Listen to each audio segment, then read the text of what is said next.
News World Headquarters in New York. This is World News Tonight with David Muir. Good evening. We begin tonight with this midnight deadline. Millions of federal workers have just hours left to answer an email. Elon Musk telling the federal workers to list 5 things you did in the last week at work or risk losing your job.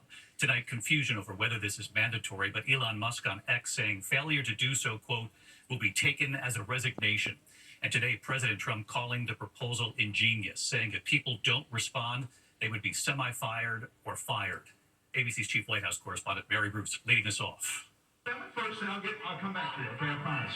Tonight, growing backlash after Elon Musk gave more than 2 million federal workers until midnight tonight to send an email listing what they've done in the last week or lose their jobs. In Belton, Missouri, long lines of people waiting to get into a town meeting for Republican Congressman Mark Alford. Elon Musk has contracts with the federal government. But he is also, I think, doing an effective job. Conflict of interest! Show me! Want to see waste, abuse, and fraud weeded out. Some of them here today. I don't want him in charge of it. Over the weekend, Musk posting on X, all federal employees will shortly receive an email requesting to understand what they got done last week. Failure to respond will be taken as a resignation. Soon after, the Office of Personnel Management emailing workers, please reply to this email with approximately 5 bullets of what you accomplished last week. Deadline is this Monday at 11:59 p.m. Then the confusion began. Newly installed FBI Director Kash Patel quickly telling his team the FBI, through the Office of the Director, is in charge of all of our review processes. For now, please pause any responses.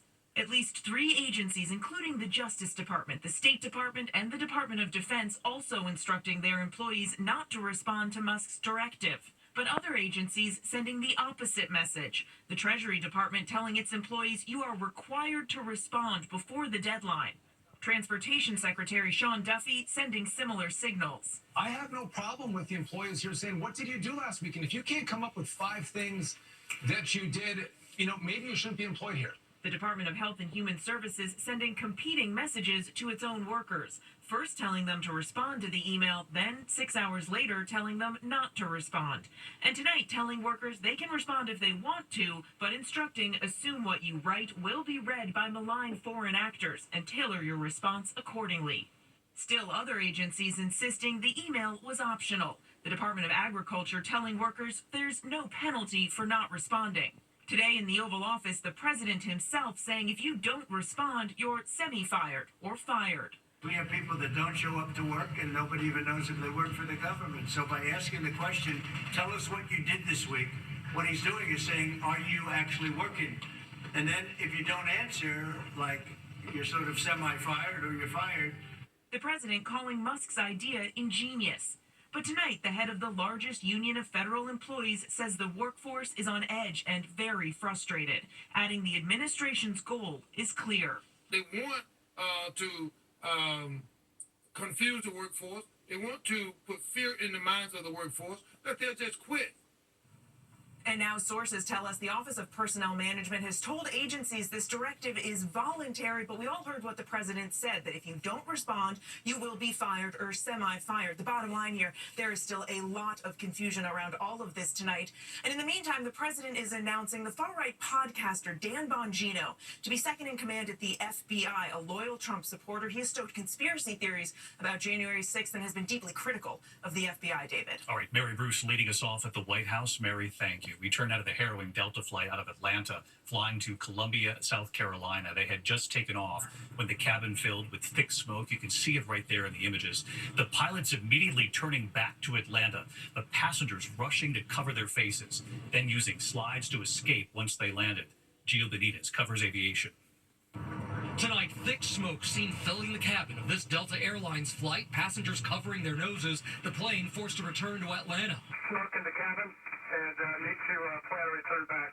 The 25-year-old Boeing 717 bound for Columbia, South Carolina this morning with 99 passengers and crew on board. But just minutes into the flight, the cabin filling with that thick haze. Delta saying the flight crew followed procedures, making an emergency landing.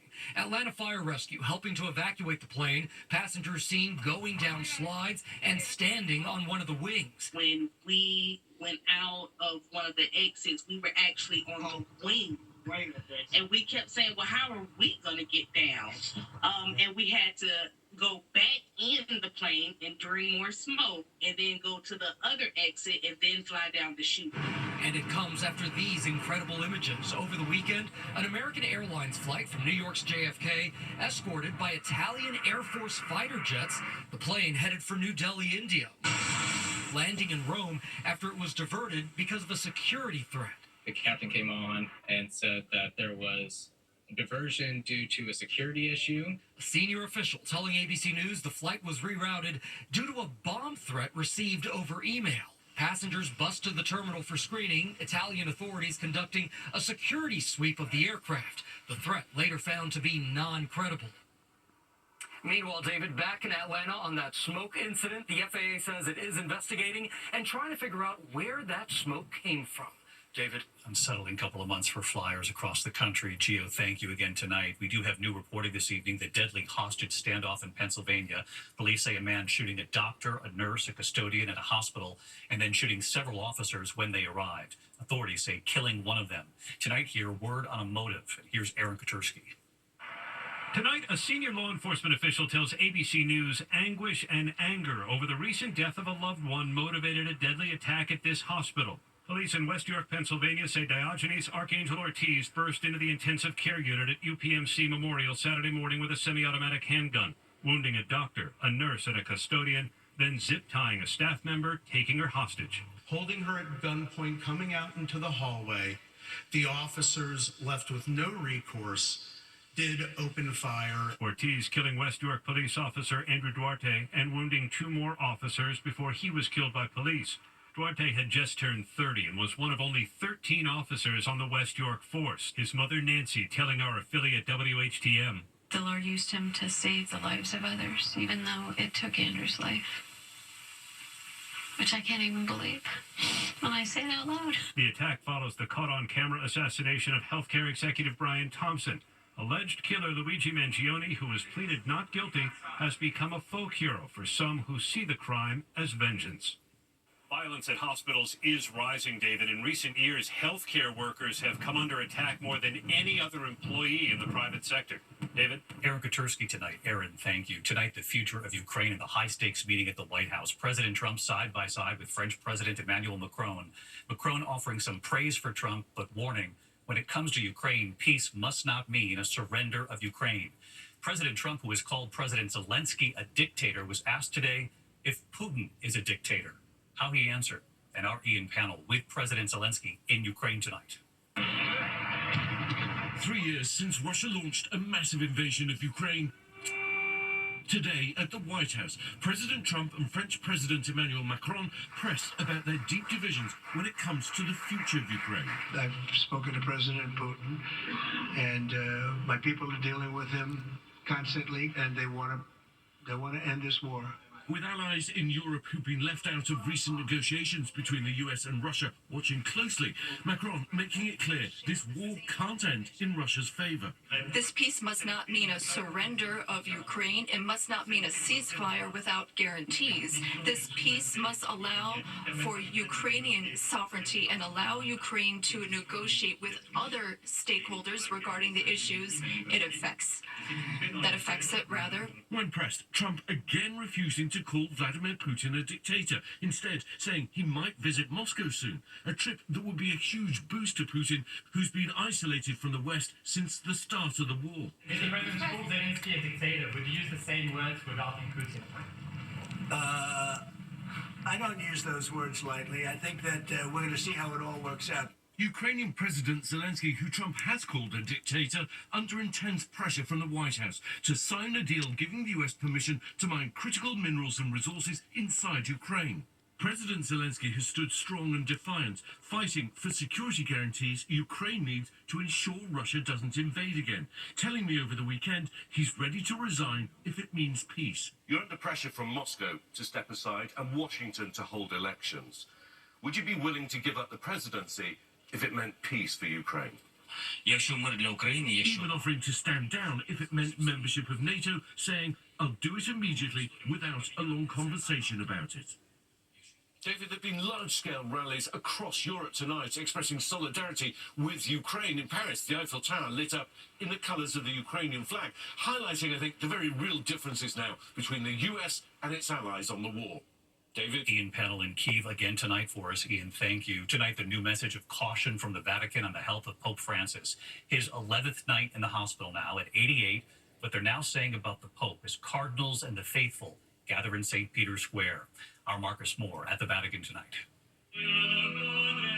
Tonight, cardinals and the faithful gathering in St. Peter's Square as Pope Francis spends an 11th day in the hospital.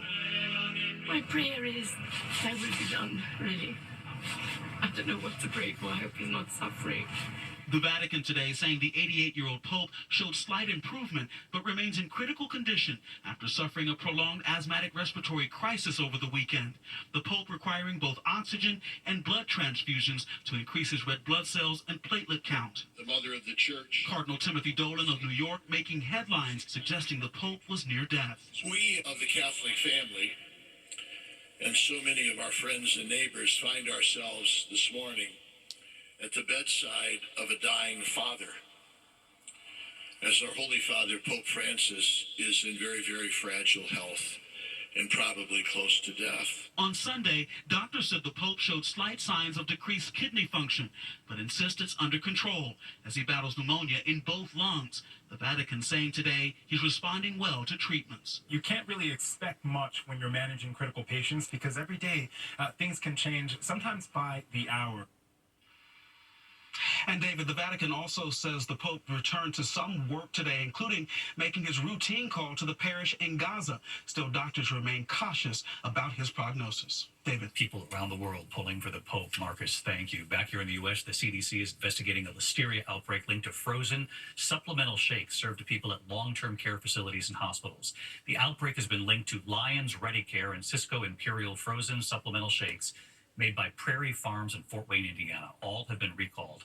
38 people from 21 states have been infected with this particular strain of listeria. At least 12 people have now died. When we come back here tonight, what the CDC is now saying after a new strain of coronavirus has now been discovered in China. Also, the price of eggs in the U.S. soaring again, and Denny's now saying some restaurants will be charging extra for meals with eggs. We remember Roberta Flack tonight, how Clint Eastwood helped make her famous. And look at this, the close call, the race to escape a large avalanche, trying to outrun the wall of snow in a moment here. Tonight, the CDC is tracking this new strain of coronavirus discovered in bats in China. This new strain discovered by researchers at the Wuhan Institute. They say lab studies show it may have the potential to infect humans. The CDC tonight saying there is currently no reason to believe the virus currently poses a concern to public health, and there are no known human infections as of yet. Back here in the U.S. tonight, bird flu leading to egg prices soaring even more. The average price for a dozen eggs, $4.95 in January, more expensive in some parts of the country, nearly double the cost from a year ago. Customers even paying more this month. And tonight, Denny's now becoming the latest restaurant chain to say it will charge more for meals with eggs. The company says the surcharge will vary from city to city. When we come back here tonight, we remember the man who jumped in to protect Jackie Kennedy. And we celebrate Roberta Flack tonight and the song that Clint Eastwood asked for. To the index of other news, that terrifying close call near Telluride, Colorado. A large avalanche barreling down the mountain. Snowmobilers are racing to escape the wall of snow with just seconds to spare. One snowmobile careening down the mountain without a rider. Everyone survived this. We learned today former Secret Service agent Clint Hill has died. He was assigned to President Kennedy's protection detail the day he was assassinated in Dallas. Agent Hill was seen leaping out of the back of the president's limousine, forcing Jacqueline Kennedy back into her seat, protecting her. He had said he was still haunted by that day. Clint Hill was 93. Longtime sportscaster Al Trotwig has died, well known to the Knicks and Rangers fans in New York, the voice of the MSG network for more than 30 years. He covered 16 Olympic Games for ABC, CBS, NBC. Al Trotwig was 68. Funny tonight here, she was the soundtrack to the 70s, a piano prodigy, and her voice was flawless. Tonight, remembering Roberta Flack. Roberta Flack's voice was unmistakable. Singing my life with his words, killing me softly with his song, killing me softly with his song. Her version of Killing Me Softly with his song, winning 2 Grammys in 1973. My whole life with his words, killing me softly with his song.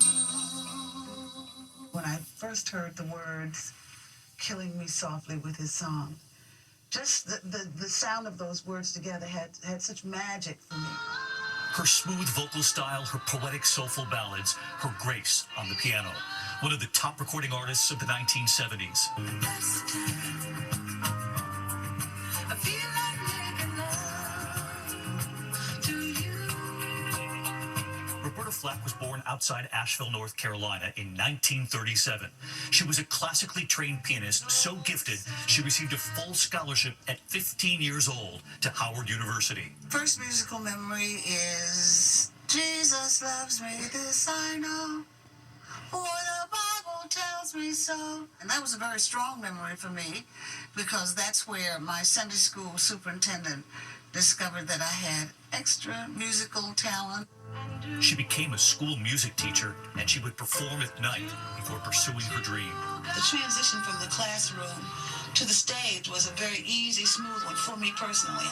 I rather think that the facility was the direct result of my being prepared. The first time ever I saw your face.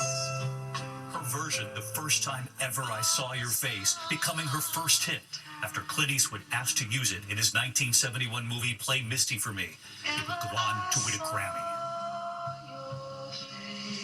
She would win 4 Grammys in all, a 5th Grammy for Lifetime Achievement. Roberta Flack died today at the age of 88, surrounded by family after a battle with ALS.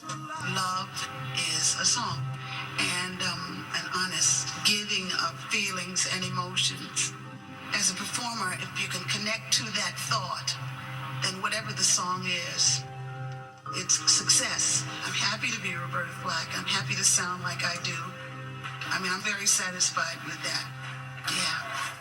Takes you right back, doesn't it? Her music, timeless, and what gift she had, the piano and the voice. I'll see you tomorrow. Good night.